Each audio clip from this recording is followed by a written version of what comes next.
Je suis allemande et j'habite à Paris.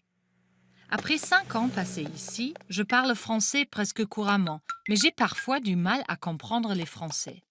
Étonnamment, le problème ne se pose pas en français, mais en anglais, quand vous, les Français, vous prononcez des mots anglais. Un petit exemple datant de l'époque où je partageais un appartement avec Amélie, mon amie française.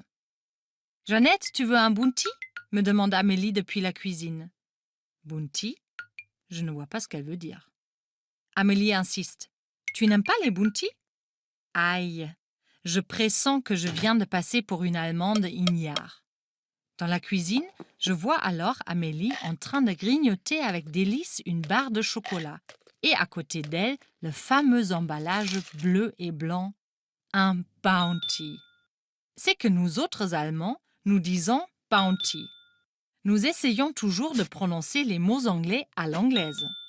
Contrairement à vous, qui avez l'habitude de franciser les noms d'origine étrangère sans sourciller. Vous, quand vous parlez de Matt Damon, on a du mal à comprendre de qui vous parlez, puisque chez nous, cet acteur américain est connu sous le nom de Matt Damon. Vous dites Hollywood au lieu de Hollywood. Kirk Douglas au lieu de Kirk Douglas. Monty Python au lieu de Monty Python. Et bien sûr, pour vous, un iMac est un iMac.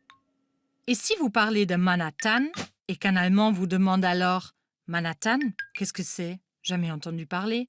Vous êtes carrément indigné. Voici ce qu'Amélie m'a répondu quand je me suis écriée, presque avec soulagement. « Ah, tu veux dire un bounty ?» Elle m'a singé avec un léger agacement. « Ah, bien sûr, un bounty ? Mademoiselle parle anglais ? Tu veux un bounty, alors ?» Attention donc, mes chers compatriotes, quand vous voulez parler à nos amis français du dernier film que vous avez vu au cinéma.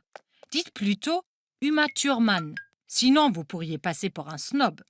Pour éviter cela, et aussi tout simplement pour me faire comprendre, je me suis mise moi aussi à parler des fugues de Bach, du fabricant de soupe Magie et de la barre chocolatée Nutz.